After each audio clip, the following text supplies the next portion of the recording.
الحمد لله وكفى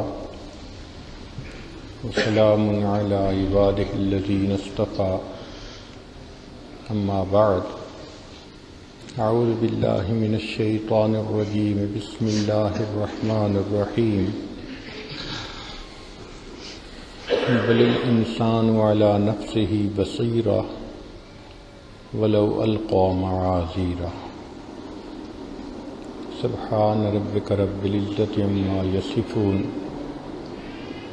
وسلام على المرسلين والحمد لله رب العالمين اللهم صل على سيدنا محمد وعلى آل سيدنا محمد وبارك وسلم.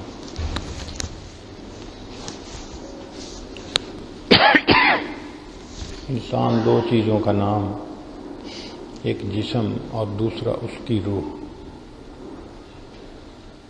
جسم کو اللہ رب العزت نے ماں کے پیٹ میں بنایا. جیسا جسم بن جاتا ہے اس دنیا میں آ کر وہ ویسا ہی رہتا ہے. مثال کے طور پر ایک بچہ ماں کے پیٹ سے اندھا پیدا ہوا، اس دنیا میں آ کے اس کو آنکھیں نہیں مل سکتی. اگر ایک بچہ اس طرح پیدا ہوا کہ اس کی انگلیاں 6 تھیں تو دنیا میں آ کے وہ 5 نہیں بن سکتے. کسی کا کمپلیکشن گول چہرہ تھا تو وہ لمبا نہیں ہو سکتا، جس کا لمبا چہرہ تھا اس کا گول چہرہ نہیں ہو سکتا. جو ماں کے پیٹ میں جسم بن گیا اس دنیا میں وہی رہتا ہے. یہ دنیا انسان کے روح کے بننے کی جگہ ہے، انسان کی شخصیت کے بننے کی جگہ ہے. ماں کے پیٹ میں صورت بنی، اس دنیا میں آ کر سیرت بنی.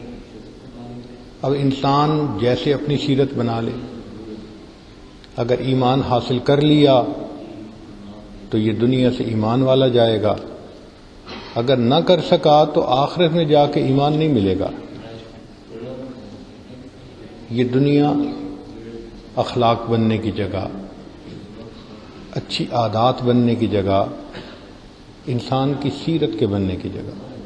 اس لیے قیامت کے دن منافقین جب دیکھیں گے کہ ایمان والوں کے تو سر پہ نور ہے ایمان کا اور ہمارے آگے پیچھے اندھیرا ہے، تو وہ کہیں گے کہ ذرا ہماری طرف توجہ کیجئے، انظرونا نقتبس من نورکم، ہم بھی تمہارے نور سے فائدہ پا لیں، راستہ دیکھ لیں. قیل ارجعوا وراءکم فالتمسوا نورا، کہا جائے گا جاؤ پیچھے دنیا میں، یہ نور تو وہاں ملتا تھا. تو ایمان کا نور اس دنیا میں مل سکتا ہے، ہم اسے چمکا سکتے ہیں، آگے جا کر نہیں ملے گا. تو جسم بننے کی جگہ ماں کا پیٹ اور اخلاق، عادات، سیرت بننے کی جگہ زمین و آسمان کا پیٹ ہے. ہم جہاں پر ہیں یہاں ہم نے اپنے آپ کو سنوارنا ہے. ہر بندے کو اصلاح کی ضرورت ہے، چاہے دنیا کا کوئی انسان. مگر اصلاح تو جب ہوگی جب اسے اپنے عیب نظر آئیں. بھئی بیماری کی ڈائگنوزز ہوگی تو اس کا علاج ہوگا نا، ڈائگنوز ہی نہ ہو تو علاج کیسے ہو. ہمارے مشائخ نے ایک عجیب بات کہی کہ جب اللہ تعالیٰ کسی بندے سے خیر کا ارادہ فرماتے ہیں اس کے عیب اس کے سامنے واضح فرما دیتے ہیں. وہ خود محسوس کرنے لگ جاتا ہے میرے اندر یہ کمی ہے، یہ کوتاہی ہے، میری عادت اچھی نہیں، میرے اعمال اچھے نہیں. اس کو خود فیل ہونا شروع ہو جاتا ہے. یہ اللہ کی طرف سے اس کے ساتھ خیر کا معاملہ ہوتا ہے. اور جب اللہ تعالیٰ کسی بندے سے ناراض ہوتے ہیں اس کے عیب اس کی نگاہوں سے پوشیدہ کر دیتے ہیں، اسے اپنے اندر کوئی عیب نظر نہیں آتا. چنانچہ ہمارے ایک کولیگ تھے انجینئر، ان کی ذاتی زندگی کے بارے میں مجھے اچھی طرح پتہ ہے کہ نہ نمازوں کی پرواہ، نہ گھر میں پردے کا اہتمام، ٹی وی باقاعدگی سے دیکھنا، فلمیں دیکھنا، غفلت کی زندگی گزار رہے تھے. ایک دن ہمیں اکٹھا کچھ وقت گزارنے کا موقع ملا تو میں نے غنیمت جانتے ہوئے کچھ توبہ استغفار کے عنوان پہ بات کی. بڑی توجہ سے سنی. پوری بات سننے کے بعد بالآخر کہنے لگے کہ جی بات یہ ہے کہ اپنے ارادے سے تو کبھی گناہ کیا نہیں، بن ارادے کے کوئی ہو گیا ہو تو اللہ معاف کر دے. میں اس شخص کی بات سن کے کانپ گیا کہ یا اللہ، انسان اتنا بھی اندھا ہوتا ہے؟ یعنی اس شخص کو ابھی اپنی زندگی کا پتہ نہیں کہ میں کبائر کا مرتکب ہوتا ہوں. وہ کہہ رہا ہے کہ اپنے ارادے سے تو گناہ کیا ہی نہیں. اپنی گناہ کس کو سمجھتا ہے؟ وہ بنا ارادے کے ہو گیا ہو تو اللہ مجھے معاف کر دے. لیکن پھر یہ بات اور زیادہ مضبوط ہوئی. عرفات کے میدان میں ایک بڑے میاں تھے، 72 سال کی عمر تھی تقریباً، اور وہ عرفات کے میدان میں بیٹھے ہوئے نکاح، بیاہ، شادی اسی کی باتیں کر رہے تھے. تو مجھے حیرت ہوئی کہ یہ وقوف کا وقت ہے. اس وقوف کے وقت میں سفید بالوں والا ایک بوڑھا بندہ اگر نوجوانوں کے ساتھ اس طرح کی باتیں کر رہا ہو تو عجیب سی لگتی ہیں. تو میں نے انہیں سلام کیا اور میں نے پوچھا جی کہ آپ ٹھیک ہیں، خیریت سے ہیں؟ کہنے لگے ہاں، جو گزر جائے واہ واہ ہے. اب اس کے جواب نے اور پریشان کر دیا کہ یا اللہ، یہ زندگی اور پھر اس پر یہ حال کہ جو گزر جائے وہ واہ واہ ہے. اور حالانکہ وہ اپنے سارے کام کرتوت نوجوانوں کو سنا رہے تھے کہ میں نے کیا کیا زندگی میں. سنت سے دور کا واسطہ نہیں تھا، عام زندگی گزارنے والا بندہ، اور کمنٹس دے رہا ہے کہ جو گزر جائے واہ واہ ہے. اس کا مطلب کہ اپنی آنکھ اپنے عیبوں کو دیکھنے سے قاصر ہے. تو اللہ تعالیٰ جب خیر کا ارادہ کرتے ہیں تو اپنے عیب آنکھوں کے سامنے واضح کر دیتے ہیں، بندے کو اصلاح کی فکر ہو جاتی ہے. اور جب اللہ تعالیٰ ناراض ہوتے ہیں تو اپنے عیب اوجھل کر دیتے ہیں، اسے کوئی برائی نظر نہیں آتی، جو مرضی کرتا پھرے. ہمارے مشائخ نے فرمایا کہ 5 طریقے ہیں کہ جن طریقوں پر انسان اپنے عیبوں کو پہچان سکتا ہے. جس طرح درخت کو اپنے پھل وزنی معلوم نہیں ہوتے، انسان کو اپنے عیب برے نہیں معلوم ہوتے. دوسروں کی آنکھ کا بال بھی نظر آ جاتا ہے، اپنی آنکھ کا شیطیر بھی نظر نہیں آتا. انسان اپنے بارے میں ہمیشہ خوشگمانی رکھتا ہے. عجیب بات ہے کہ دوسرے بندے کے عیب کا شک ہو جائے، انسان اس سے بدگمانی شروع کر دیتا ہے، اپنے عیبوں کا یقین ہوتا ہے، پھر اپنے نفس سے محبت کرتا ہے.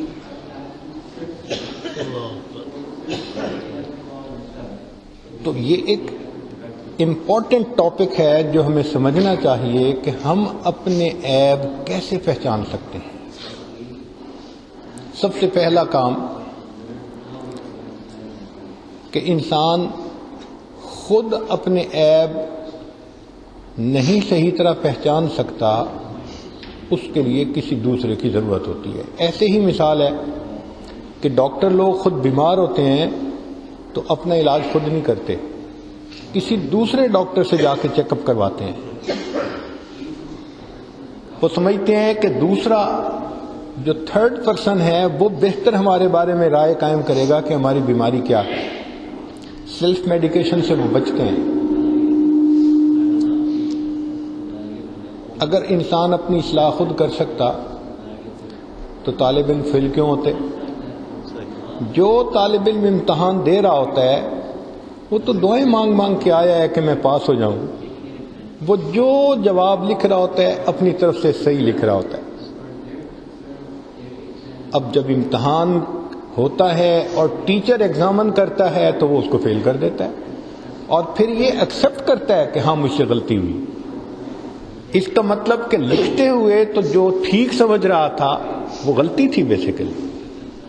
تو انسان کا اپنا یہی ہے کہ وہ ٹھیک ہی سمجھتا رہتا ہے حالانکہ غلطی کر رہا ہوتا ہے.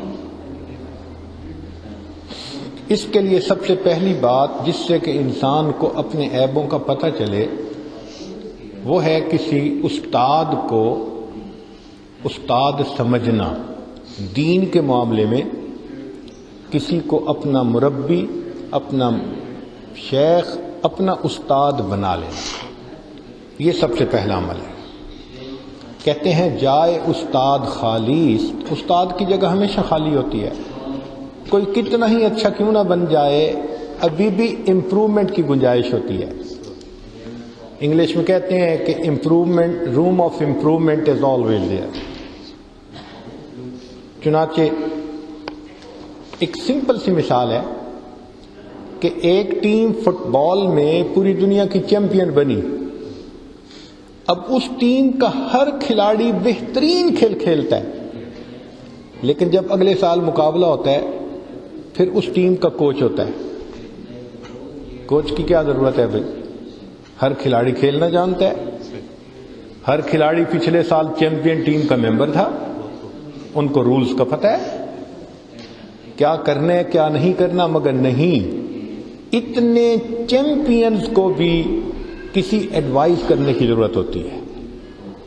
تو اگر کھیل کے میدان میں چیمپئن ٹیم کے لیے بھی کسی کوچ کی ضرورت ہے تو انسان کو اپنی زندگی کے اس کھیل میں کسی کوچ کی ضرورت نہیں ہے. ضرورت ہوتی ہے، ہر انسان کو ہوتی ہے. ایک شخص نے بچے کا علاج خود کیا، پیسے کم تھے، بیوی نے کہا کہ بچے کا پیٹ خراب ہو گیا، لہذا آپ جائیں اور جا کے بچے کے لیے دوائی لائیں. اس نے سوچا ڈاکٹر کے پاس جاؤں گا تو 100 روپیہ تو وہ لے لے گا اور دوائی آئے گی 50 روپے کی، تو میں 100 روپے بچا کے خود ہی دوائی لے لیتا ہوں، معمولی سی تو بیماری ہے. وہ سیدھا فارمیسی پہ چلا گیا اور فارمیسی والے کو کہا کہ بھائی مجھے قبض کی دوائی دے دو. اس نے یہ سوچا کہ پیٹ لوز ہے اس لیے کہ اب اس کو سخت ہونا چاہیے، تو جب میں قبض کی دوائی لوں گا تو یہ نارمل ہو جائے گا. اب جب اس نے دوائی شروع کروائی تو بچے کے اور زیادہ لوز موشن شروع ہو گئے، حتیٰ کہ دوسرے دن ڈی ہائیڈریشن کی وجہ سے وہ بچہ مرنے کے قریب ہو گیا. تب اس کی بیوی ڈاکٹر کے پاس لے کے گئی. ڈاکٹر نے پوچھا کون سی دوائی دی؟ اس نے کہا جی یہ. بھئی کیوں دی؟ جی میرا خامن لایا تھا. اس نے کہا تمہیں بیٹے کی جان کا احساس نہیں تھا؟ کہتے میں نے تو سمپل سمجھا کہ لوز موشن ہے، قبض کی دوائی دے دیں گے تو پیٹ سخت ہو جائے گا. اس نے کہا ہماری زبان میں جب کہتے ہیں قبض کی دوائی دو تو وہ قبض کو الٹا ختم کرنے کی دوائی ہوتی ہے. تو پہلے لوز موشن تھے، الٹا اور لوز موشن کی دوائی شروع ہو گئی، تو بچے نے مرنا ہی تھا اور کیا کرنا. تو انسان کی اپنی اصلاح کی یہی مثال ہے. ہاں استاد ہو جو بتائے کہ انسان اپنا علاج کیسے کرے. چنانچہ اللہ رب العزت نے نبی علیہ السلام کی تربیت فرمائی، نبی علیہ السلام نے صحابہ کی تربیت فرمائی. ذرا توجہ کیجئے علماء کے لیے نکتہ کہ قرآن مجید میں جہاں لما کا لفظ ہے یہ تربیت ہے. لما کا لفظ تبھی بولتے ہیں نا جب ذرا سرزنش کرنی ہو، بات سمجھانی ہو، کہنا ہو. لما کیوں؟ تو لما کا لفظ استعمال ہوا ہے، مگر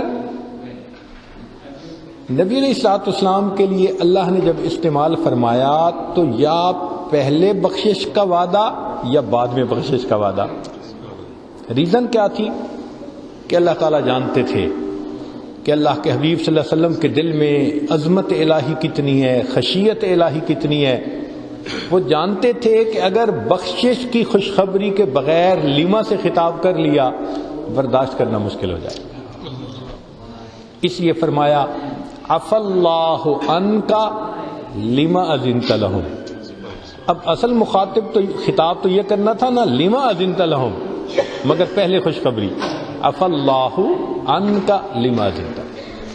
اور کہیں بعد میں فرمایا یا ایھا النبی لما تحرم ما احل اللہ لک تبتغی مرضات ازواجک واللہ غفور الرحیم. تو مرہم ساتھ رکھ دی مگر اصلاح بھی فرما دی. ہاں جہاں ایمان والوں کے ساتھ مخاطب ہوئے تو پروردگار نے وہاں کوئی مغفرت کی خوشخبری کوئی نہیں دی، سمپل بات کی یا ایھا الذین آمنوا لم تقولون ما لا تفعلون کبر مقتا عند اللہ ان تقولوا ما لا تفعلون. کیوں وعدہ نہیں کیا کہ سن کے سیدھے ہو جاؤ گے تو جنت جاؤ گے، نہیں سیدھے ہوگا تو جوتے کھاؤ گے، سیدھی بات ہے. تو اللہ رب العزت نے نبی علیہ السلام کی تربیت فرمائی، پھر نبی علیہ السلام نے صحابہ کی تربیت، ان کو سمجھایا.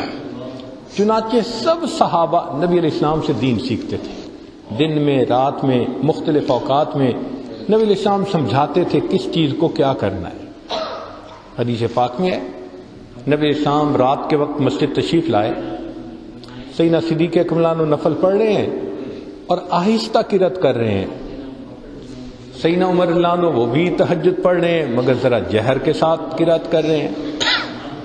جب دونوں نے نماز پڑھ لی تو حاضر خدمت ہوئے. نبی السلام نے پوچھا ابو بکر آپ اتنا آہستہ قرآن کیوں پڑھ رہے تھے؟ عرض کیا اے اللہ کے حبیب صلی اللہ علیہ وسلم میں اس ذات کو قرآن سنا رہا تھا جو سینوں کے بھید جانتی ہے، مجھے اونچا پڑھنے کی کیا ضرورت. پوچھا عمر آپ اتنا اونچا کیوں پڑھ رہے تھے؟ اے اللہ کے حبیب صلی اللہ علیہ وسلم میں سوتوں کو جگا رہا تھا، شیطان کو بھگا رہا تھا. تو پھر نبی علیہ السلام نے دونوں کو بات سمجھائی کہ ابو بکر صدیق رضی اللہ عنہ آپ تھوڑا سا جہر پڑھیں اور عمر رضی اللہ عنہ آپ تھوڑا سا اور آہستہ کر لیں میڈیم آواز کے ساتھ. تو دونوں کی تربیت ہو گئی. تو نبی علیہ السلام تربیت فرماتے تھے سب کی. اللہ رب العزت نے ایمان والوں کو ایک طریقہ کار بتایا ان کی اصلاح کے لیے. فرمایا اے ایمان والو اتقوا اللہ، اللہ سے ڈرو، وکونوا مع الصادقین، اور سچوں کے ساتھ رہو. سچے وہ ہوتے ہیں جن کا قول اور فعل ایک جیسا ہو. مفسرین نے اس سے مشائخ مراد لیے ہیں. تو مشائخ کی صحبت میں رہو گے تو وہ تمہاری اصلاح کریں گے، سمجھائیں گے. اس لیے مولانا روم رحمۃ اللہ علیہ فرماتے ہیں قول را بگزار مرد حال شو پیش مرد کامل پامال شو صد کتاب و صد ورق در نار کن جان و دل را جانب دلدار کن. کہ اگر تم صاحب قال ہو تو کسی صاحب حال کے سامنے اپنے قال کو ڈال دو. کیوں؟ کہ تم بے شک 100 کتابوں کو 100 ورقوں کو تم آگ میں ڈال دو لیکن جان اور دل کو اپنے رب کے حوالے کر. اصل مقصود تو یہ ہے نا. فرماتے ہیں گر تو سنگے خارہ مرمر شوی چوب صاحب دل رسی گوہر شوی. کہ اے دوست اگر تو اپنے آپ کو سمجھتا ہے کہ میں بڑا سنورا ہوا ہوں اور سنگ مرمر کی طرح ہوں، ابھی بھی کسی صاحب دل کے ہاتھ میں آ جا، وہ تجھے ہیرا بنا دے گا.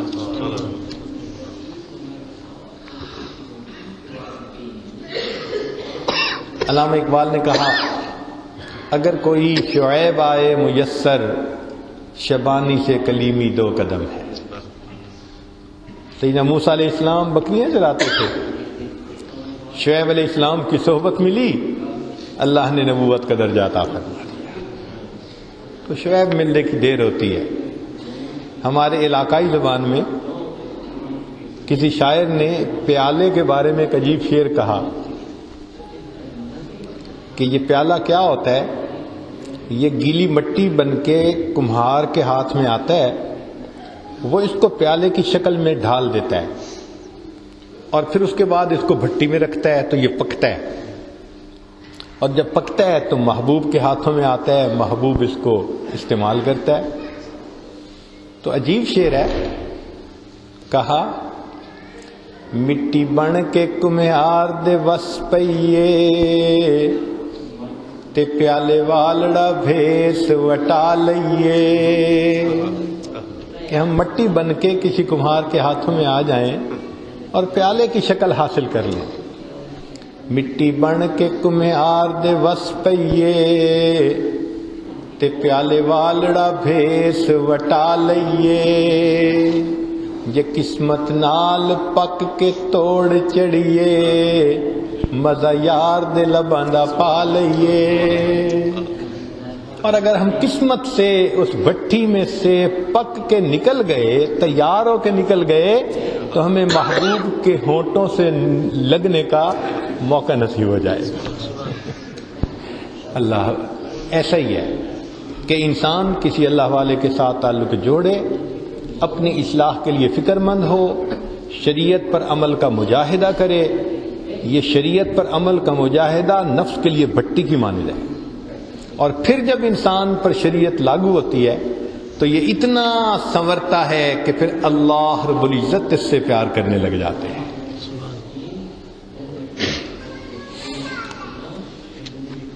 حج کے موقع پہ ہم نے دیکھا کہ ہر بس کے اندر ایک نوجوان بچہ ہوتا ہے، اس کا نام مرشد ہوتا ہے۔ تو ہم نے پوچھا بھئی حاجی تو پورے ہیں، کیوں کھڑے ہیں؟ وہ جی مرشد نہیں آیا۔ بھئی مرشد کیا مطلب؟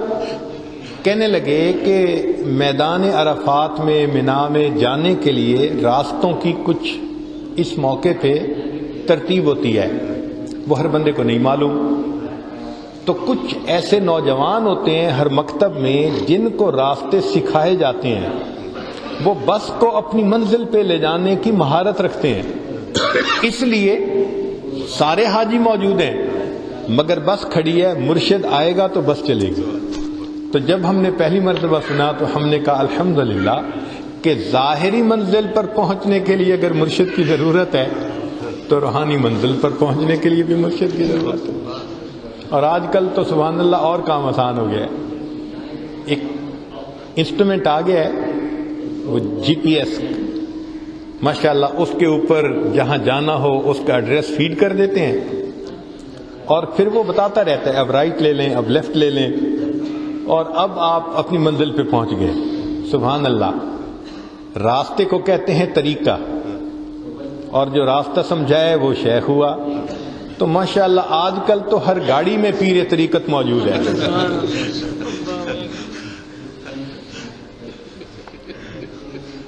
تو بھئی اگر کسی دوست کے گھر جانے کے لیے پیر طریقت کی ضرورت تو رب تک جانے کے لیے بھی تو پیر طریقت کی ضرورت ہے نا۔ یہ پہلا ہے طریقہ جس سے انسان کو اپنے عیب محسوس ہوتے ہیں۔ نبی علیہ الصلوۃ والسلام نے جب ہجرت فرمائی، مشہور بات ہے کہ صدیق اکبر نے ایک کافر تھا، اس کے ساتھ پیسے طے کر لیے تھے، میں تجھے اتنے پیسے دوں گا، تو ہمیں فلاں چھوٹے ترین راستے سے ہجرت میں پہنچا۔ نبی علیہ الصلوۃ والسلام نے دنیا کے سفر کے لیے ایک کافر کو اپنا رہبر بنایا تھا۔ دوسرا طریقہ جس سے کہ انسان کو اپنے عیبوں کا پتہ چل سکتا ہے، اس کو کہتے ہیں دیندار دوست بنانا، نیک دوست بنانا۔ نبی علیہ السلام نے ارشاد فرمایا المرء علی دین خلیلہ فلینظر احدکم من یخالل، کہ دوست اپنے دوست کے دین کے اوپر ہوتا ہے، تم دیکھو کہ تم کس سے دوستی کر رہے ہو۔ تو نیک دوست ہوں گے تو نیکی پر آئیں گے، برے ہوں گے تو برائی پہ جائیں گے۔ تو نیک دوست بنا لینا یہ اپنے آپ کو سیدھا رکھنے کا ایک بہترین طریقہ ہے، کیونکہ وہ دوست ہے نا، وہ اس کے ساتھ دوستی کا حق نبھائیں گے اور سمجھائیں گے کہ بھائی آپ یہ ٹھیک کر رہے ہو، اور آپ یہ نہیں کر رہے. پوچھیں گے نا آپ فجر میں کیوں نہیں آئے مسجد میں, آپ مسجد میں نظر نہیں آتے, آپ فلاں محفل میں نظر نہیں آتے, گشت میں نظر نہیں آتے, تو کیا ہوگا کہ بندہ بگڑنا بھی چاہے نہیں بگڑ سکتا, دوست اس کو سنبھال لیں گے. بھئی ایک کشتی میں اگر کوئی بندہ ہو اور وہ ڈوبنے لگے تو دوسرے بچانے کی کوشش کرتے ہیں نا. تو یہی حال نیک دوستوں کا ہوتا ہے کہ وہ انسان کو بتاتے ہیں. ایک نکتے کی بات کہ نبی علیہ الصلوۃ والسلام نے صحابہ رضی اللہ عنہم کا مزاج تربیتی بنایا تھا, تربیتی مزاج تھا. چنانچہ صحابہ رضی اللہ عنہم میں تکلفات نہیں تھے. اگر دیکھتے تھے کوئی قابل اصلاح چیز تو بلا تکلف بتا دیتے تھے, اور صحابہ اس چیز کو اچھا سمجھتے تھے, برا نہیں مانتے تھے. آج تو مصیبت یہ ہے کہ آپ کسی کو کچھ بتائیں تو دشمنی مول لیں. میں اسے سمجھوں ہوں دشمن جو مجھے سمجھائے ہے, جو سمجھانے کی کوشش کرے وہی دشمن نظر آتا ہے. یہ تو مزاج بگڑنے کی بات ہے نا. ورنہ سچ تو یہ ہے کہ جو غلطی کی نشاندہی کر رہا ہے وہ محسن ہے. آپ ذرا غور کریں, اگر ایک آدمی چہرہ کو دیکھے آئینے میں اور پتہ چلے کہ یہاں کوئی کالک لگی ہوئی ہے تو وہ شیشے کو توڑ دیتا ہے؟ نہیں, الٹا بڑے سائز کا کر کے صاف کر کے لگاتا ہے کہ مجھے چھوٹی چھوٹی چیز کا پتہ چلے. تو جیسے آئینہ چہرے کے عیب دکھا دیتا ہے, اچھا دوست انسان کی شخصیت کے عیب دکھا دیتا ہے, وہ بھی سمجھا دیتا ہے بھئی آپ یہ اچھا نہیں کر رہے, تو انسان کی اصلاح کا موقع ہو جاتا ہے. سیدنا عمر لانو ایک مرتبہ مال غنیمت میں چادریں آئیں اور انہوں نے ہر بندے کو ایک ایک چادر تقسیم فرمائی. جمعہ پڑھانے کے لیے آئے تو آپ نے 2 چادریں, ایک باندھی ہوئی تھی ایک لپیٹی ہوئی تھی. جب جمعہ پڑھانے کے لیے کھڑے ہوئے تو ایک اعرابی کھڑا ہوا, اس نے کہا امیر المومنین سب کو ایک ایک چادر ملی, آپ کے پاس 2 کیسے؟ جب تک آپ کلیئر نہیں کریں گے ہم آپ کے پیچھے جمعہ نہیں پڑھیں گے. تو عمر لانو نے پھر اپنے بیٹے کی طرف اشارہ کیا, عبداللہ ابن عمر لانو کی طرف, کہ اس سے پوچھو. عبداللہ ابن عمر لانو کھڑے ہوئے, انہوں نے کہا کہ میرے والد کو بھی ایک چادر ملی تھی, مجھے بھی ایک چادر ملی تھی, میں نے اپنی چادر اپنے والد کو گفٹ کر دی, اس لیے ان کے پاس 2 چادریں ہیں. اس کا مطلب یہ کہ یہ بات برملا پوچھ لینا ان کی ناراضگی کا سبب نہیں بنا تھا, ایکسپلین کرتے تھے. حتیٰ کہ عورتیں مرد کو بتا دیتی تھی, مرد عورتوں کو بتا دیتے تھے. سیدنا عمر لانو نے ایک مرتبہ محسوس کیا امیر لوگ نکاح کرتے ہیں تو بڑا بڑا مہر باندھتے ہیں, غریب لوگ نکاح کرتے ہیں تو وہ اتنے افورڈ ہی نہیں کر سکتے, تو ان کی ہارٹ برننگ ہوتی ہے.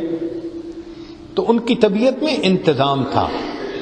انہوں نے سوچا کیوں نہ میں یہ جو مہر کی رقم ہے یہ بتاؤں کہ بھئی تم ایک میڈیم متعین ہی کر لو, تاکہ اونچ نیچ نہ رہے, کسی کی ہارٹ برننگ نہ ہو. چنانچہ انہوں نے ممبر پہ اعلان کیا اور اعلان کر کے کہا کہ بھائی بہتر یہ ہے کہ کوئی میڈیم متعین کر لو مقدار, تاکہ کسی کی ہارٹ برننگ نہ ہو. بیان کر کے نیچے اترے, ابھی مسجد میں ہی تھے, ایک لمبے قد کی کالی عورت تھی, وہ آئی افریقن کنٹریز کی, اور اس نے آ کے عمر لانو سے کہا کہ امیر المومنین آپ نے یہ مسئلہ کیسے بتا دیا؟ انہوں نے کہا بھائی میں ذمہ دار ہوں, میں دیکھتا ہوں کہ کچھ لوگوں کو مایوسی ہوتی ہے, ہارٹ برننگ ہوتی ہے, تو میں نے دیکھا کہ بھئی لوگ پریشان نہ ہوں, اس لیے میں نے کہا. تو اس نے کہا کہ امیر المومنین آپ نے قرآن مجید کی آیت نہیں پڑھی جس میں اللہ تعالیٰ فرماتے ہیں کہ اگر تم میں سے کوئی اپنی بیوی کو مہر دے احداہن قنطارن, تو قنطار تو کہتے ہیں سونے چاندی کے ڈھیر کو, تو قرآن اگر سونے چاندی کے ڈھیر کا نام لے رہا ہے تو آپ اس کو متعین کیسے کر سکتے ہیں؟ عمر لانو اسی وقت منبر پر آئے اور کہنے لگے میں اپنی اس بہن کا شکریہ ادا کرتا ہوں جس نے اصلاح فرمائی, جو جتنا مہر متعین کرے شریعت نے کوئی حد متعین نہیں کرتا. یہ اصلاحی مزاج تھا, یہ تربیتی مزاج تھا صحابہ کرام اس کو اپنا محسن سمجھتے تھے جو ان کی اصلاح کیا کرتا تھا. اس لیے حسنین کریمین ایک اعرابی کو وضو کرتا دیکھ رہے ہیں اور وہ فیل کر رہے ہیں کہ یہ سنت کے مطابق نہیں ہو رہا.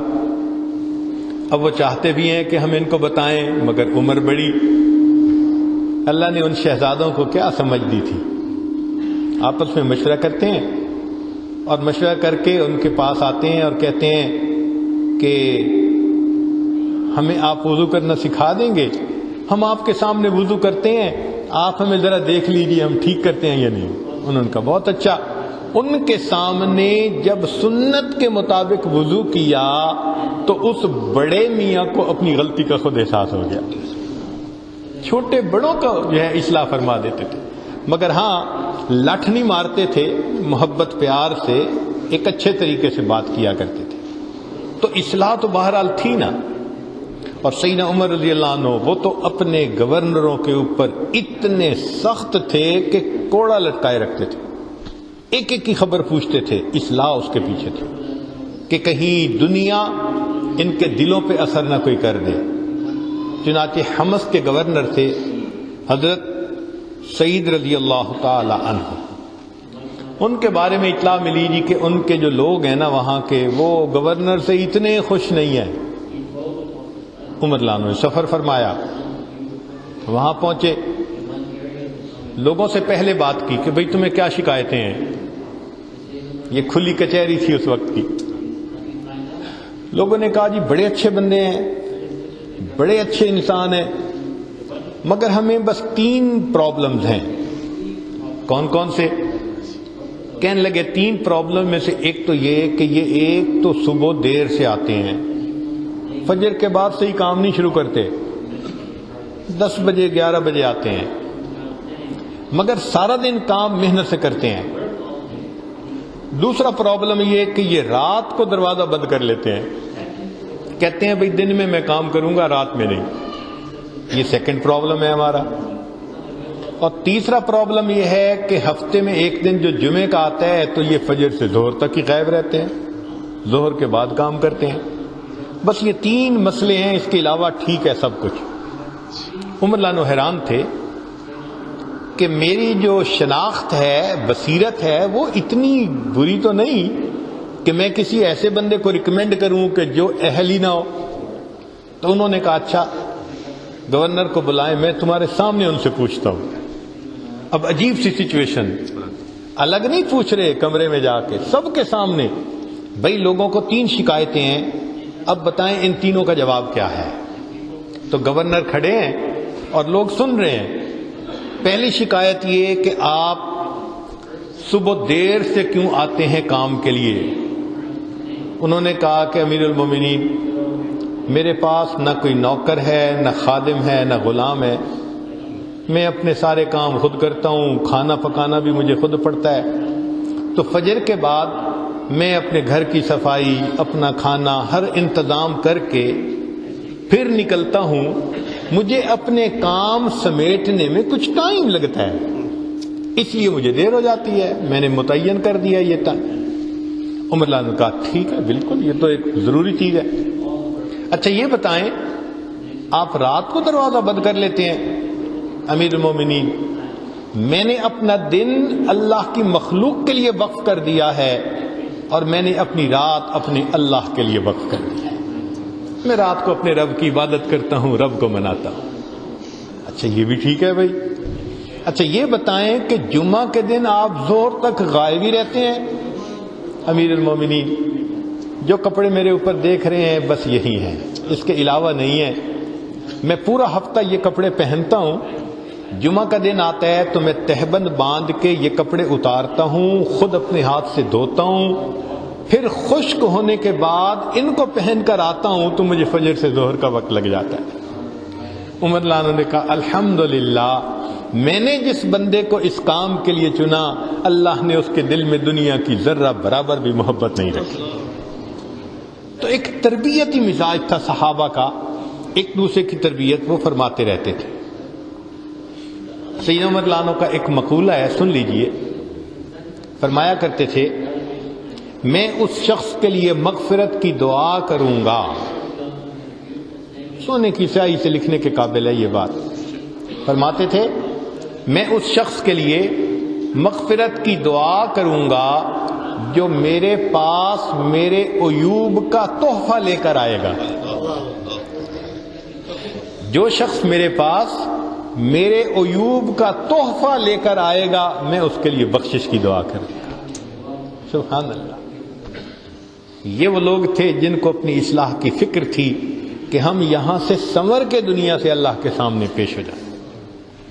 چنانچہ ایک بادشاہ تھا، وہ ایک عالم کو جب بھی دیکھتا تو ان کو اپنی جگہ پر بٹھاتا اور خود ان کے سامنے شاگرد بن کر بیٹھتا. تو باقی علماء اس پر بڑے حسد کرتے، حیران ہوتے کہ بھئی کیا ہے اس میں، ہم سے علم میں بھی زیادہ نہیں مگر بادشاہ اتنے احترام کرتا ہے. تو ایک دن کسی نے پوچھ لیا کہ بادشاہ سلامت آپ اتنا ان کا اکرام کرتے ہیں کہ اپنی جگہ پہ بٹھاتے ہیں.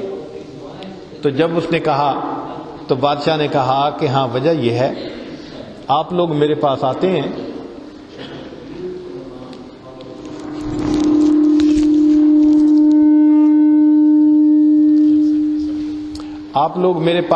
ہیں تو میری ہر بات پہ میری تعریفیں کرتے رہتے ہیں. یہ جب میرے پاس آتے ہیں یہ میری غلطیوں کی نشاندہی کرتے ہیں.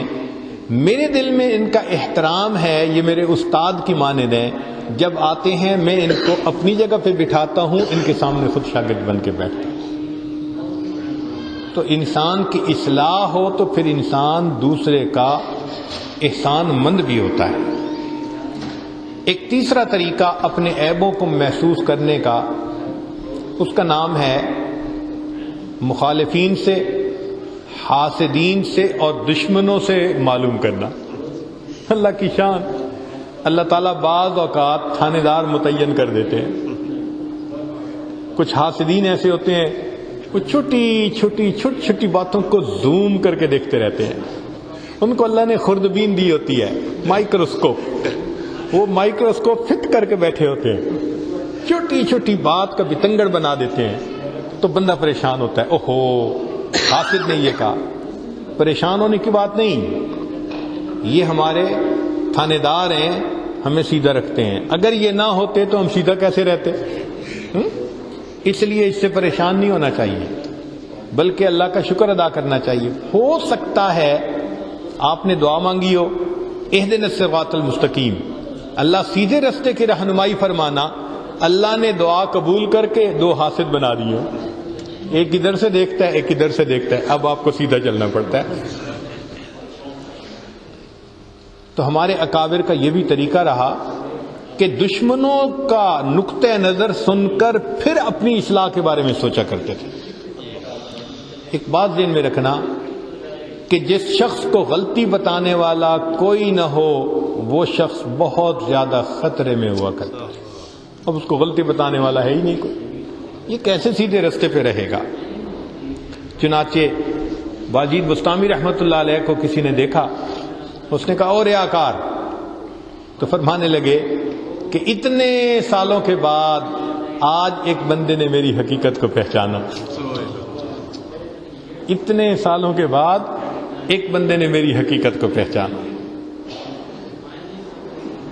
ایک بزرگ تھے، کسی نے ان کو کہا آپ اتنے برے. سنتے رہے. اس نے کہا سن کیوں رہے ہیں، آرام سے ریئیکٹ نہیں کر رہے. کہنے لگے جتنا آپ کو میری برائیوں کا پتہ ہے مجھے آپ سے زیادہ اپنی برائیوں کا پتہ ہے، میں کیوں ریئیکٹ کروں. تو جن کو احساس ہوتا ہے اپنے سنورنے کا وہ تو ذرا سی بات سن کے آگ بگولا نہیں ہوتے، وہ تو جھگڑا نہیں شروع کر دیتے. وہ سوچتے ہیں کہ میرے لیے اصلاح کا اس میں کیا طریقہ ہے. چنانچہ حضرت گنگوئی رحمۃ اللہ علیہ ان کے کچھ مخالفین پہ علمی اعتبار سے وہ ان کے بارے میں لکھتے رہتے تھے عجیب و غریب باتیں. تو حضرت ان کی تحریریں بھی پڑھتے تھے. پھر آخری عمر میں جب ذرا بینائی چلی گئی، جیسے موتیا آ جاتا ہے، تو اس وقت پڑھ نہیں سکتے تھے. تو حضرت اپنے شاگرد سے پڑھواتے تھے. اب شاگرد کے لیے پڑھنا مشکل کہ ان کے استاد، ان کے شیخ الحدیث، ان کے مفتی اور ان کے بارے میں کوئی اتنے برے لفظ لکھے. تو شاگرد کئی مرتبہ انکار کرتا، حضرت مجھ سے یہ جھوٹ کا پلندہ نہیں پڑا جاتا. فرماتے نہیں مجھے سناؤ. ایک دن اس نے پوچھ لیا حضرت آپ کیوں سنتے ہیں؟ فرمایا میں اس لیے سنتا ہوں کہ اگر میرے لیے اس میں اصلاح کی کوئی چیز ہوگی تو مجھے اپنی اصلاح کا موقع مل جائے گا. تو ہمارے اکابر اپنے مخالفین اور حاسدین سے بھی اپنی اصلاح کی باتیں سیکھ لیا کرتے تھے. حضرت خواجہ عبد المالک صدیقی رحمۃ اللہ علیہ، پہلی عمر تو ان کی غربت میں گزری، مگر آخری عمر میں اللہ نے فتوحات کے دروازے کھول دیے تھے. بس دنیا ان کے قدموں میں آتی چلی جا رہی تھی. ہر سال حج کرتے تھے اور اللہ کی عجیب رحمتیں تھیں. مسجد بنائی اور اس کا چندہ کبھی نہیں کیا، تو لوگوں نے اس کا نام بے چندہ مسجد رکھا ہوا تھا. اچھا وہ فلاں بے چندہ مسجد جو ہے، اور مسجد بھی بنائی کہ دیکھنے سے لگتا تھا بادشاہ کا محل بنا ہوا ہے. تو اللہ تعالیٰ نے آسانیاں کر دی تھی، رزق میں فراوانی کر دی تھی. اب بعض ایسے حضرات تھے، خاص طور پر پیر بھائی، وہ جب اس مال دولت کی بہتات کو دیکھتے تھے تو وہ باتیں کرتے تھے. حضرت کا ایک مرید تھا کسی شہر میں، وہ وہاں سے چلا حضرت کی زیارت کے لیے. اس نے سوچا کہ مسجد میں وہ فلاں بھی ہیں تو میں انہیں بتا دوں کہ میں حضرت کے پاس جا رہا ہوں. تو اس نے ان کو بتایا کہ جی میں حضرت کو ملنے جا رہا ہوں. اس نے کہا اچھا اپنے پیر کو جا کے بتا دینا کہ دنیا اور آخرت دو بہنیں ہیں، ایک نکاح میں آتی ہے دوسری حرام ہو جاتی ہے. انہوں نے یہ بات کی کہ اپنے پیر کو بتا دینا کہ دنیا اور آخرت دو بہنیں ہیں، ایک سے کوئی نکاح کرتا ہے تو دوسری اس پر حرام ہو جاتی ہے. مقصد کہنا کیا تھا کہ یہ جو ریل پیل ہو رہی ہے دنیا کی، تو اگر دنیا سے نکاح ہو گیا تو آخرت گئی. اصل تو اشارہ ان کا اس طرف تھا، مگر اس نے یہ بات سن تو لی. اب اس کو بہت زیادہ غصہ بھی آیا، مگر وہ چپ ہو گیا اور چل پڑا. خیر حضرت سے آ کر ملا، جب بیٹھا تو حضرت نے حال احوال پوچھے تو اس نے بتا دیے، اور باتوں باتوں میں حضرت نے ان کی خیریت بھی پوچھی. جو بھائی تھے بتایا دیا وہ بھی ٹھیک تھے. اب جب اس نے کہا نا کہ وہ بھی ٹھیک تھے تو حضرت کو فیل ہو گیا یہ بھی اللہ والے بڑے نباد ہوتے ہیں، ان کی اپنی نظر ہوتی ہے. تو حضرت نے پہچان لیا کہ کوئی نہ کوئی بات ہوئی ضرور ہے جو اس کا ایکسنٹ بتا رہا ہے. حضرت نے اب اس سے کھود کرید کرنی شروع کر دی. اچھا بتاؤ انہوں نے کیا کہا تھا، کیا لفظ کہے تھے، مجھے پوری بات کہو، پورے الفاظ کہو. جب کھود کرید کی تو اس نے پھر ساری بات کر دی کہ حضرت میں نے تو بتایا تھا کہ میں اپنے پیر صاحب کو ملنے جا رہا ہوں، اور انہوں نے مجھے دیکھتے ہی چھوٹتے یہ بات کر دی کہ پیر کو کہنا کہ دنیا آخرت دو بہنیں ہیں، ایک سے نکاح ہوتا ہے دوسری حرام ہو جاتی ہے. حضرت نے یہ الفاظ سنے اور اس کے بعد حضرت نے سر جھکا لیا اور آنسو ٹپکنے لگے. آنسو ٹپکنے لگ گئے. کچھ دیر کے بعد آنسو پوچھے اور پھر اوپر دیکھ کر کہا الحمدللہ ابھی بھی دنیا میں ایسے لوگ موجود ہیں جن کو ہماری اصلاح کی فکر ہے. یہ الفاظ کہ الحمدللہ ابھی بھی دنیا میں ایسے لوگ موجود ہیں جن کو ہماری اصلاح کی فکر ہے. یہ ہوتے ہیں جن کو اپنی تربیت اور اصلاح کی طلب ہوتی ہے. ہمیں تو بندہ کوئی آ کر بتا دے تو ہم تو لڑنے پہ آمادہ ہو جاتے ہیں. تو پہلا شیخ سے تربیت پانا، دوسرا نیک دوستوں سے اپنی اصلاح کے مواقع ڈھونڈنا، اور تیسرا دشمنوں کی زبانی اپنی اصلاح کے مواقع ڈھونڈنا، چوتھا ہے دوسروں کی غلطیوں سے عبرت پکڑنا۔ یہ ایک بہت اچھا طریقہ ہے، چنانچہ فرمایا گیا السعید من وعظ لغیرہ والشقی من وعظ لنفسہ، جو نیک بخت ہوتا ہے وہ دوسروں کی غلطیوں سے عبرت پکڑتا ہے، اور جو بدبخت ہوتا ہے وہ خود غلطی کر کے بھی مشکل سے عبرت پکڑتا ہی نہیں۔ شریعت نے جو حدود قائم کی اور حکم دیا کہ لوگوں کو اس وقت بلاؤ، مجمع ہونا چاہیے، اس کے پیچھے آئیڈیا کیا تھا کہ اگر ایک نے کبیرہ گناہ کیا، اب دوسرے دیکھ لیں کہ سزا کیسی ہے تو آئندہ یہ گناہ نہیں کریں گے، تو عبرت پکڑنا۔ چنانچہ کسی نے لقمان حکیم سے پوچھا تھا کہ آپ لقمان حکیم کیسے بنے؟ تو انہوں نے کہا کہ میں نے ہمیشہ دوسروں کی غلطیوں سے سیکھا، میں جب کسی کو غلطی کرتے دیکھتا تھا میں خود اس غلطی سے بچتا تھا، اللہ نے مجھے لقمان حکیم بنا دیا۔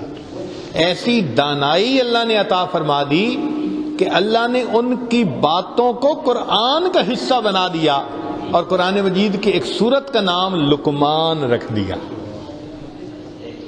تو یہ ان کو جو موقع ملا یہ اس لیے کہ انہوں نے دوسروں کی غلطیوں سے عبرت پکڑی۔ اکثر دیکھا ہے کہ عبرت کم پکڑتے ہیں۔ دیکھیے نبی علیہ السلام نے ارشاد فرمایا الدنیا جیفۃ وطالبها کلاب، دنیا مردار ہے اور اس کا طلبگار وہ کتا ہے۔ اب جب فرسٹ ٹائم اس کو پڑھا تو اپنے ذہن میں ایک سوچ آ گئی کہ بھئی یہ ذرا ثقیل سا لفظ ہے کتے کا، عام طور پہ بندہ محسوس کرتا ہے کوئی ہلکا لفظ بھی ہو سکتا تھا، کوے بھی تو کھاتے ہیں مردار کو تو کوا کہہ دیتے، مگر نہیں، نبی علیہ السلام نے کتا کہا۔ اللہ کی شان کہ کئی سالوں کے بعد ایک کتاب پڑھی جس میں کسی عالم نے اس حدیث پاک کو کھولا تھا، دل خوش ہو گیا اس کی تفسیر پڑھ کے۔ انہوں نے کہا دیکھو کتا بھی مردار خور ہوتا ہے اور کوا بھی مردار خور ہوتا ہے، پرندہ جو بھی ہے، مگر دونوں میں فرق ہوتا ہے۔ فرق یہ کہ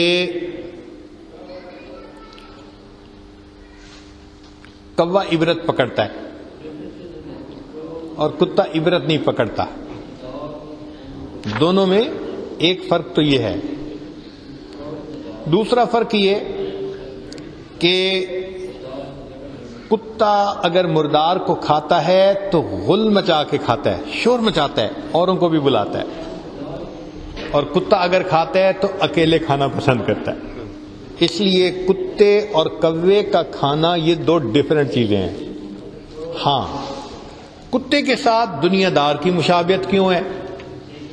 اب ذرا عجیب پوائنٹ سنیے، وہ فرماتے ہیں کہ ایک تو جیسے کتا عبرت نہیں پکڑتا، دنیا دار بھی عبرت نہیں پکڑتا، دیکھتا ہے فلاں نے سودی کاروبار کیا ڈوب گیا، پھر خود سود لینے پہ آمادہ، عبرت نہیں نہ پکڑی، نہیں نہ عبرت پکڑی، اس کا مطلب ہے۔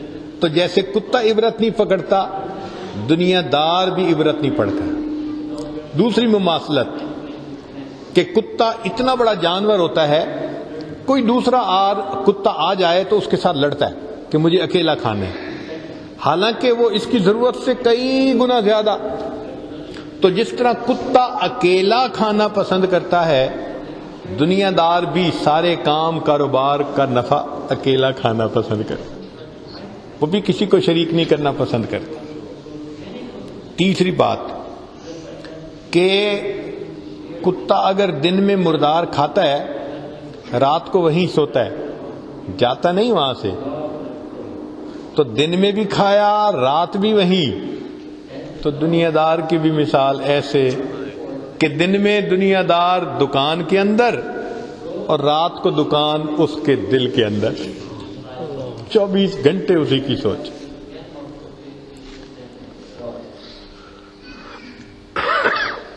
جس طرح کتے کا دل اس جانور کو، مردار کو کھانے سے نہیں بھرتا، دنیا دار کا دل کبھی دنیا سے نہیں بھرتا۔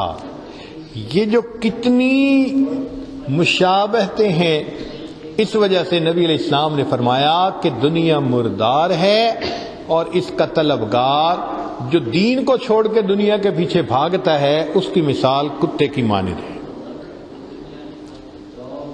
آخری چیز جس سے انسان کو اپنے عیوب کا پتہ چل سکتا ہے وہ ہے اپنا محاسبہ کرنا، خود اپنے بارے میں دیکھنا۔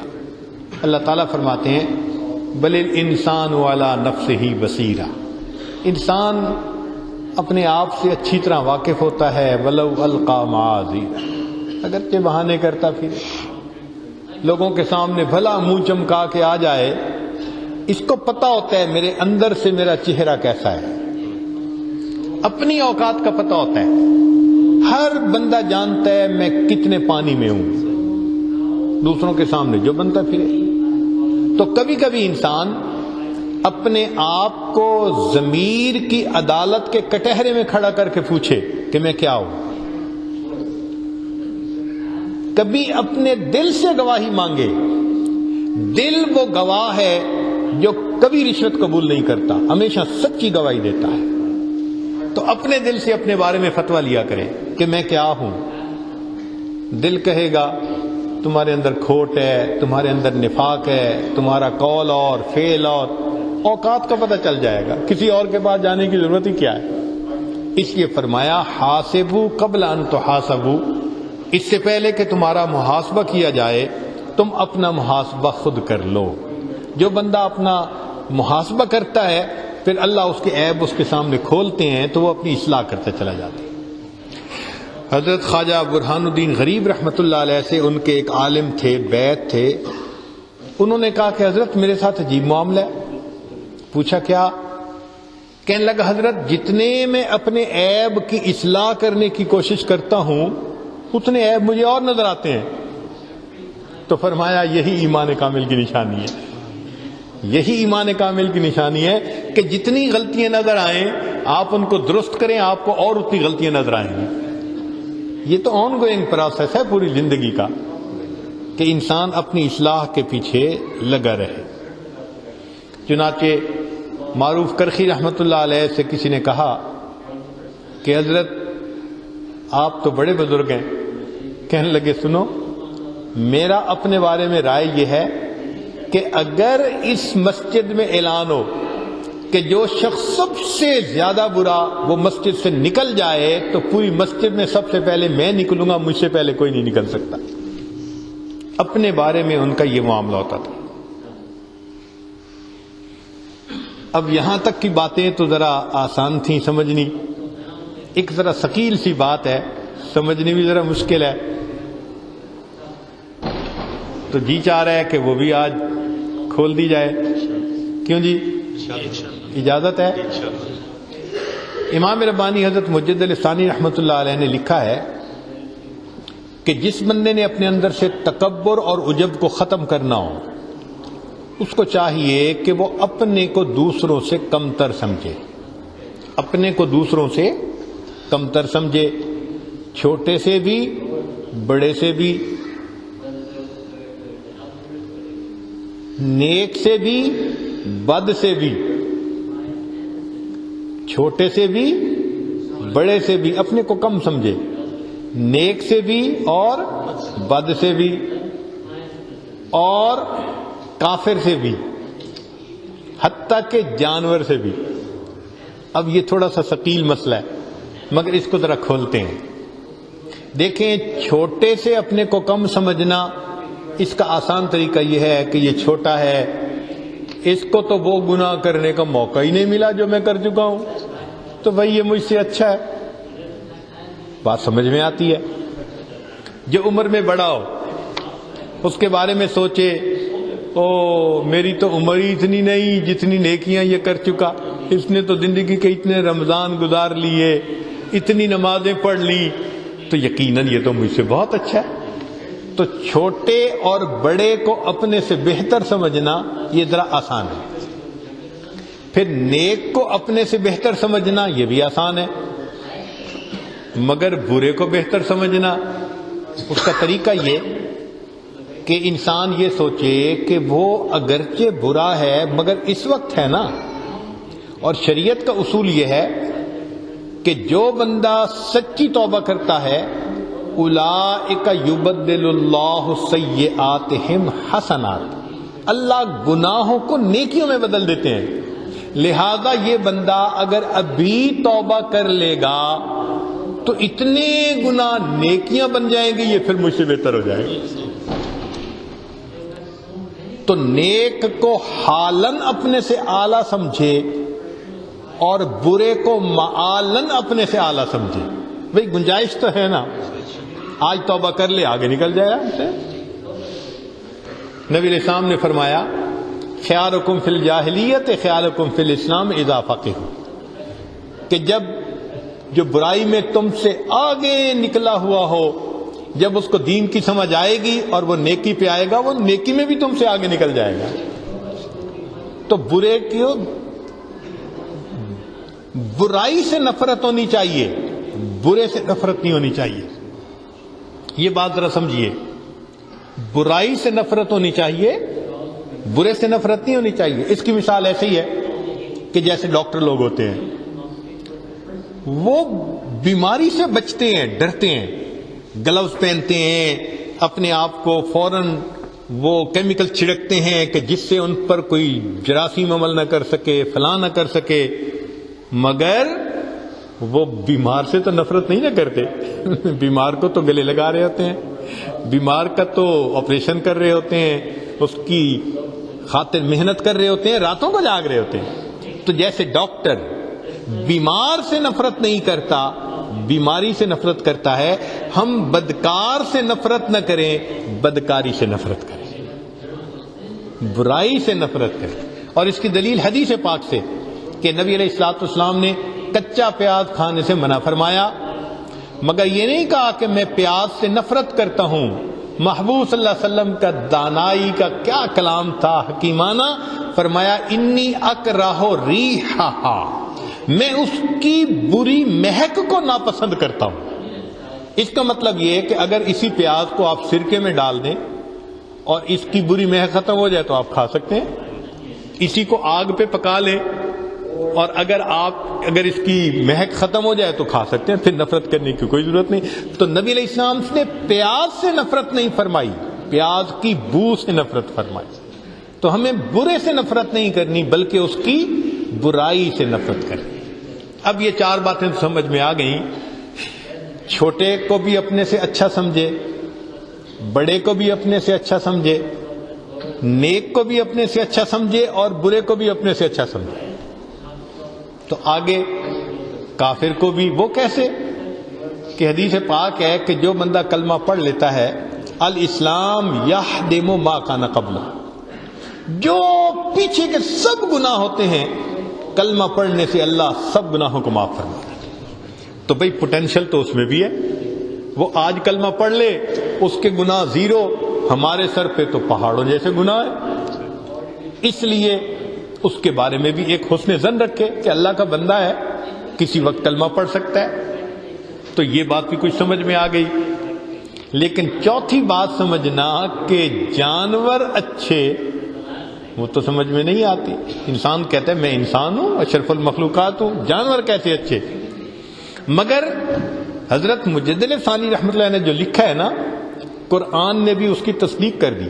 فرمایا کہ جو لوگ غافل ہیں، گناہوں کی زندگی گزارتے ہیں، اولئک کالانعام بل ہم اضل، جانور ہیں، جانوروں سے بھی بدتر ہیں. تو بھئی جانوروں سے بدتر کا نام تو لیا گیا نا. چنانچہ مفسرین نے اس کی تفسیر لکھی ہے. وہ فرماتے ہیں کچھ جانور ایسے ہوتے ہیں جو اپنی ضرورت کی خاطر بھی دوسرے کو نقصان نہیں دیتے.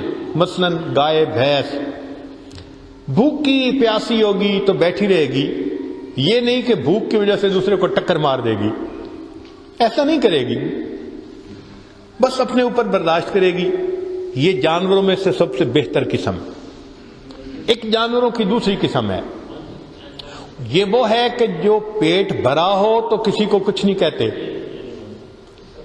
اور پیٹ خالی ہو تو پھر دوسرے کو نقصان پہنچاتے ہیں. جیسے درندے، ہم نے دیکھا ایک جگہ شیر بیٹھا ہوا تھا اور صرف 5-10 قدم پر جانور پھر رہے تھے، امپالا اور یہ جانور پھر رہے. تو مجھے بہت حیرت ہوئی، تو میں نے گائیڈ سے پوچھا کہ بھئی شیر کے پاس یہ جانور پھر رہے ہیں. اس نے کہا جی اس نے کل کر لی تھی، اب یہ کھا پی کے مزے سے لیٹا ہوا ہے، اب اس کے اوپر چوہا بھی چڑھ کے ناچے گا، اس کو کوئی پرواہ نہیں. یہ دوسری قسم ہے کہ ضرورت کی خاطر نقصان دیتے ہیں ورنہ نہیں دیتے، پیٹ بھرا ہے تو آرام سے بیٹھے ہیں. ایک تیسری قسم ہے جیسے بچھو. اب بچھو جب انسان کو ڈنک لگاتا ہے تو بچھو کا پیٹ نہیں بھرتا، نہ اس کی پیاس بجھتی ہے، وہ شوقیہ ڈنک لگاتا ہے، اپنا فائدہ نہیں، دوسروں کو پھر نقصان دیتا ہے. یہ جانوروں میں سے بدترین قسم ہے. اللہ نے فرمایا جو دین سے ہٹ جاتے ہیں یہ وہ ہوتے ہیں جو دوسرے کو نقصان پہنچا کے انجوائے کر رہے ہوتے ہیں. میں نے ایسی بات کی جلتی رہی ہوگی، میں نے بھی اس کو سڑانے کے لیے یہ کہہ دیا.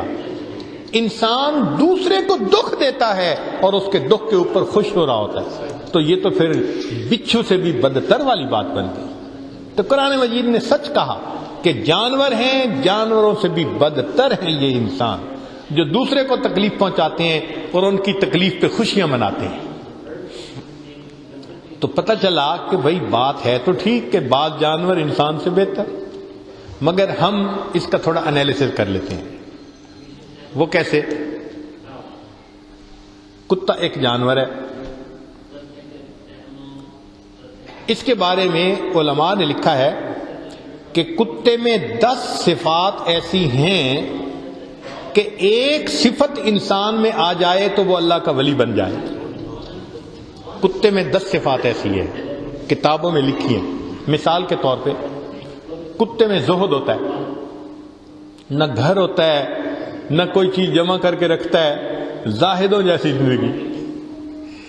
آپ نے کبھی دیکھا جو ہمارے ہاں عام کتے پھر رہے ہوتے ہیں، ایک تو ہوتے ہیں نا جن کو رکھتے ہیں، وہ تو رکھنے والے کا اپنا شوق ہے جیسے اس کو رکھے پیٹ کے طور پہ. ایک ہوتے ہیں آزاد زندگی گزارنے والے، ان کی بات کر رہے ہیں. ان کا اپنا مکان کوئی نہیں ہوتا، کبھی اس درخت کے سائے میں لیٹ گئے، کبھی اس دیوار کے سائے میں لیٹ گئے، کوئی اپنا گھر نہیں ہوتا. زاہدین کی صفت ان کے اندر موجود ہوتی ہے. دوسری بات کہ وہ اپنا کھانا جمع کر کے نہیں رکھتے، بلکہ جو مل جاتا ہے وہ کھا لیتے ہیں. یہ متوکلین کی صفت ہوتی ہے.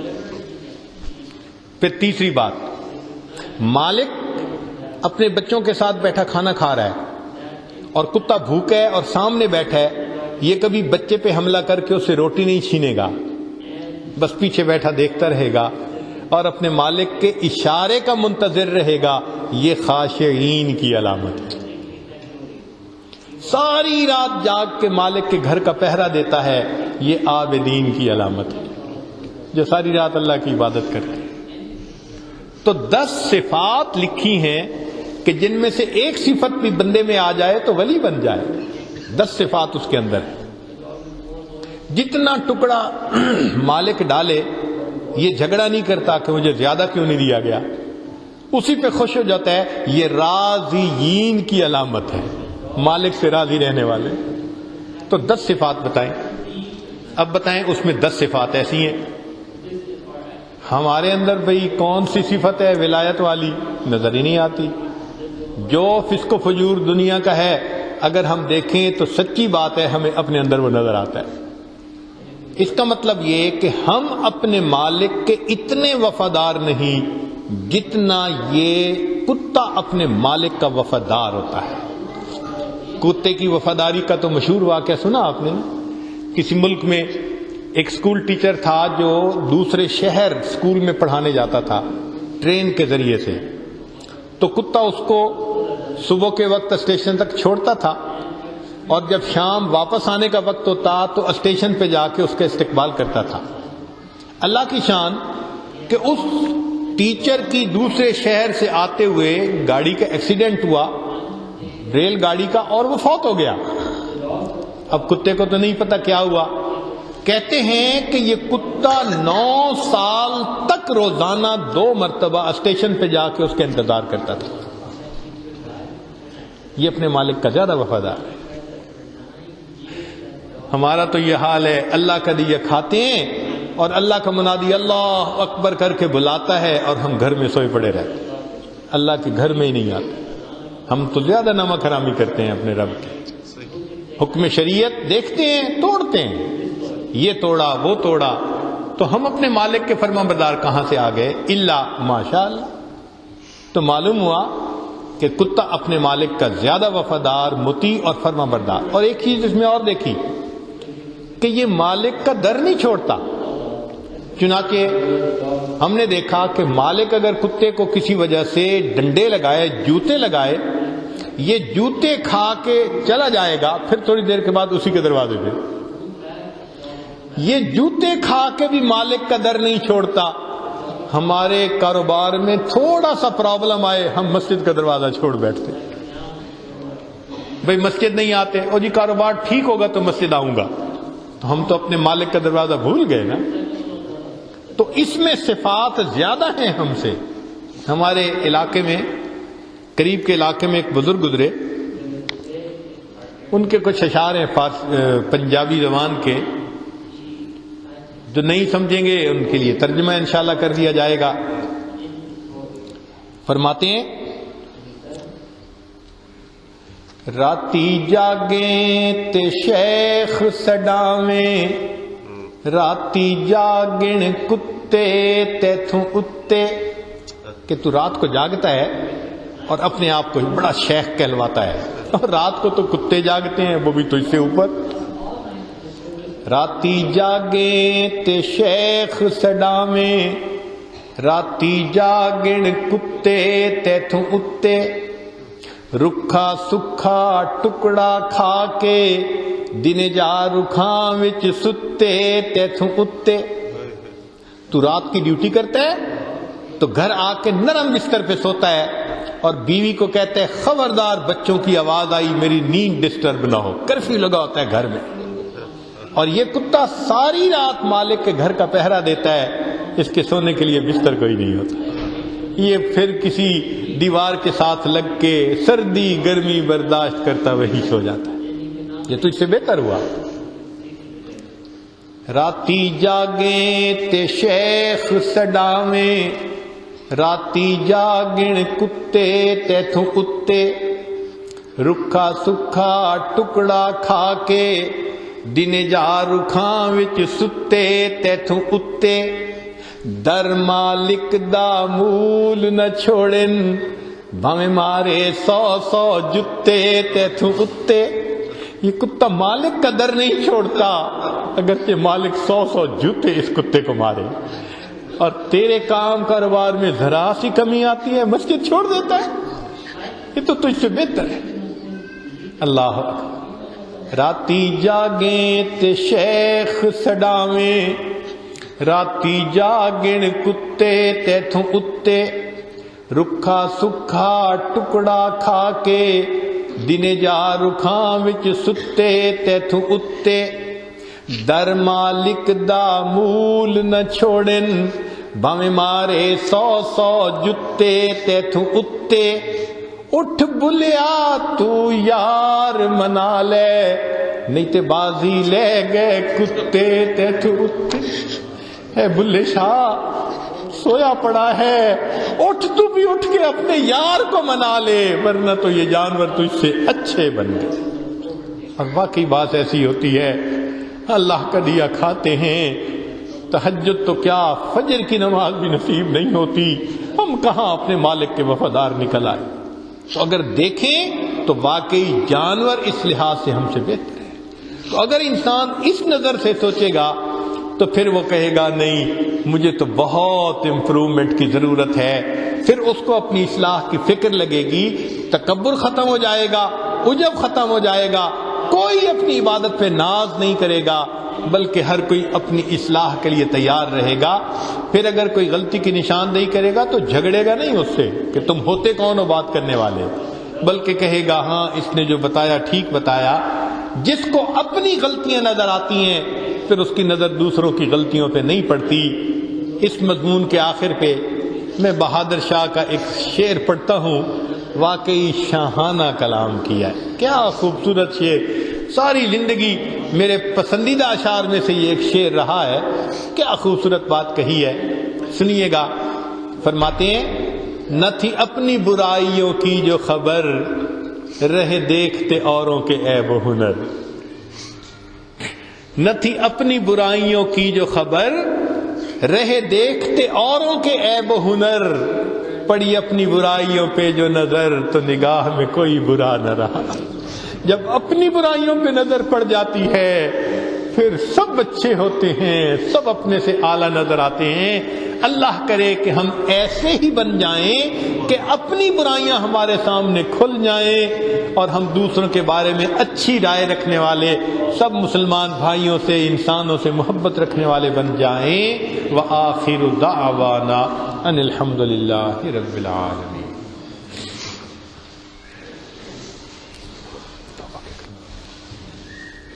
دعا سے پہلے بعض احباب جو توبہ کی نیت سے آئے ہیں ان کو کچھ کلمات پڑھائے جائیں گے۔ دل میں نیت کر لیں کہ ہم پچھلے گناہوں سے سچی پکی توبہ کر رہے ہیں، آئندہ نیکوکاری کی زندگی گزارنے کا دل میں ارادہ کر رہے ہیں۔ الحمدللہ وکفا وسلام علی عبادہ الذین اصطفی، اما بعد۔ یہ کلمات سچے دل کے ساتھ پیچھے پیچھے پڑھیے۔ بسم اللہ الرحمن الرحیم، لا الہ الا اللہ محمد الرسول اللہ، آمنت باللہ وملائکتہ وکتبہ ورسلہ والیوم الآخر والقدر خیرہ وشرہ من اللہ تعالی والبعث بعد الموت، آمنت باللہ کما ہوا باسمائہ وصفاتہ وقبلت جمیع احکامہ اقرار باللسان وتصدیق بالقلب، اشہد ان لا الہ الا اللہ واشہد ان محمدا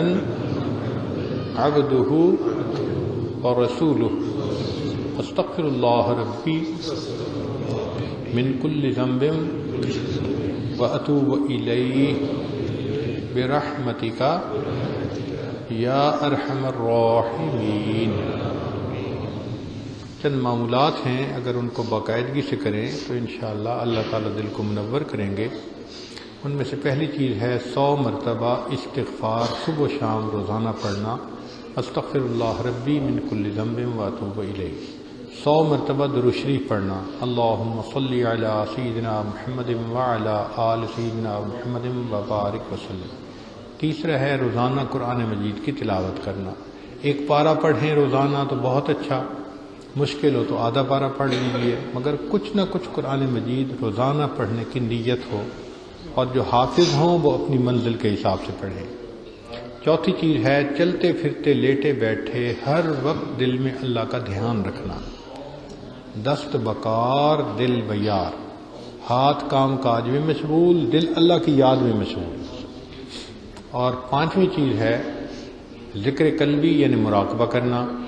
اس کا طریقہ یہ ہے کہ جب آپ فارغ ہوں عشاء کے بعد یا تہجد کے وقت یا فجر کے بعد تو تھوڑی دیر کے لیے اللہ سے لو لگا کے بیٹھ جایا کریں، ساری دنیا کے خیالات ذہن سے نکال کے اللہ کی طرف متوجہ ہوں، اور یہ سوچا کریں کہ اللہ کی رحمت آ رہی ہے، میرے دل میں سما رہی ہے، دل کی ظلمت اور سیاہی دور ہو رہی ہے، اور میرا دل اللہ اللہ اللہ، یہ میرا دل بول رہا ہے، زبان سے نہیں پڑھنا، دل بول رہا ہے اور میں سن رہا ہوں۔ شروع میں آپ کو محسوس نہیں ہوگا، مگر کچھ ہی عرصے کے بعد آپ کو ایک فیلنگ ہونی شروع ہو جائے گی کہ جیسے اللہ اللہ کی آواز آ رہی ہے. اس کو ذکر قلب بھی کہتے ہیں. آپ اس کو ذرا کچھ عرصہ کیجئے اور پھر دیکھیے کہ اس کی برکت کیا ہوتی ہے. اس کی آسان مثال یہ ہے کہ جیسے آپ سیل فون روزانہ استعمال کرتے ہیں تو پھر اس کی بیٹری ڈسچارج ہو جاتی ہے، تو رات کے وقت وہ پھر چارجر کے ساتھ آپ لگاتے ہیں. اگر لگانا بھول جائیں تو بیٹری کمپلیٹ ڈسچارج ہونے کے بعد سیل فون ہی بند ہو جاتا ہے، کمیونیکیشن ہی ختم ہو جاتی ہے.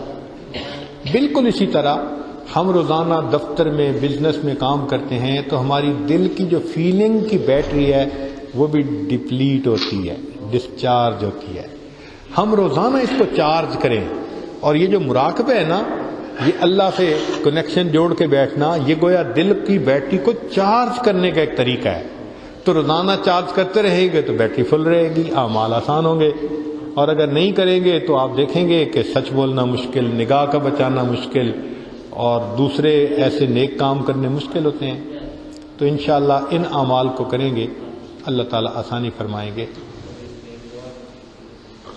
ابھی دعا سے پہلے صرف 2-3 منٹ کے لیے آپ حضرات اس کی مشق کر لیجئے، آنکھوں کو بند کر لیجئے، سر کو جھکا لیجئے. دنیا اور جو کچھ دنیا میں ہے ہٹ کٹ کے اللہ رب العزت کی یاد میں ڈوب جائیے.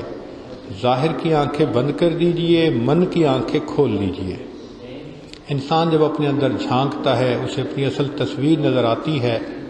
من کے دریچے کو کھولیے، اپنی اصل تصویر کو دیکھیے.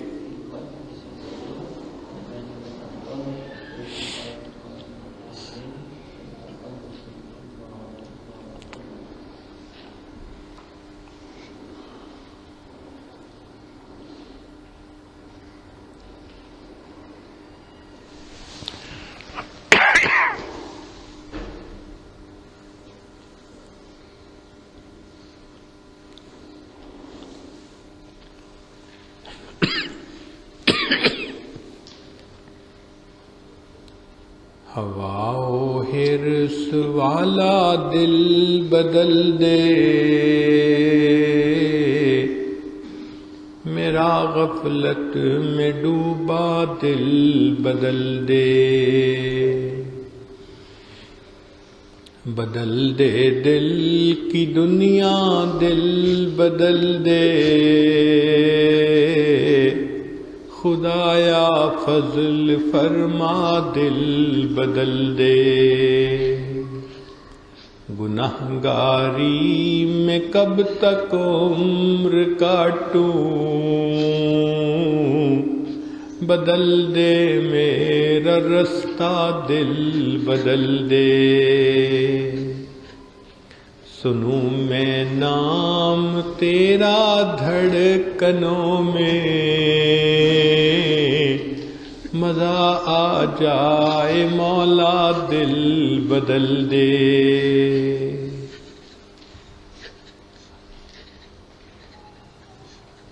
ہٹا لوں آنکھ اپنی ماں سوا سے، جیوں میں تیری خاطر دل بدل دے.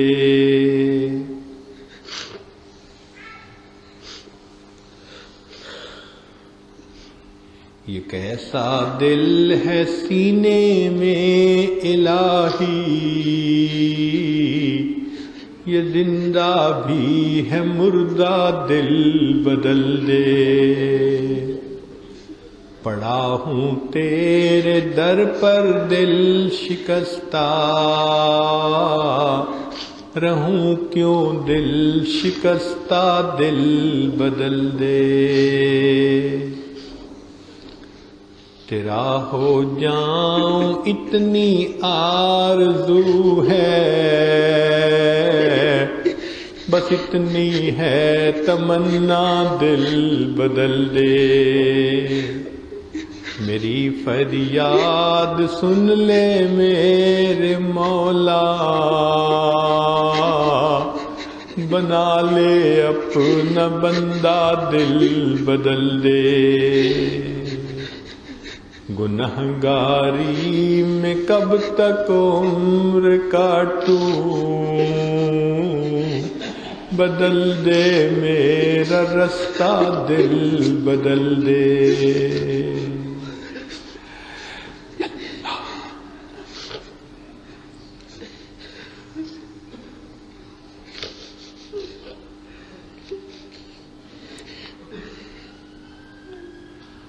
لا الہ الا اللہ محمد. دعا کر لیجئے. سبحان ربی العلی الوہاب. اللہم صلی علی سیدنا محمد وعلی آل سیدنا محمد وبارک وسلم. اے کریم آقا، ہم آپ کے عاجز مسکین بندے ہیں، ہمارے گناہوں کو معاف فرما، خطاؤں سے درگزر فرما، عیبوں کی پردہ پوشی فرما. اے رب کریم، جسمانی بیماریوں کو دور فرما، روحانی بیماریوں کو دور فرما. اے اللہ، ہمارے علم میں برکت عطا فرما، عمل میں برکت عطا فرما، رزق میں برکت عطا فرما، صحت میں برکت عطا فرما، ہمارے دین میں برکت عطا فرما، وقت میں برکت عطا فرما، کاموں میں برکت عطا فرما. اللہ، آنے والے وقت کو گزرے وقت سے بہتر فرما. علم حاصل ہونے کے بعد جہالت کے کاموں سے محفوظ فرما. اے اللہ، ہدایت ملنے کے بعد گمراہی سے محفوظ فرما. عزتیں ملنے کے بعد ذلت سے محفوظ فرما. اللہ، اپنے قرب کے بعد دوری سے محفوظ فرما. دوستی کے رنگ میں دشمنی کرنے والوں سے بھی محفوظ فرما.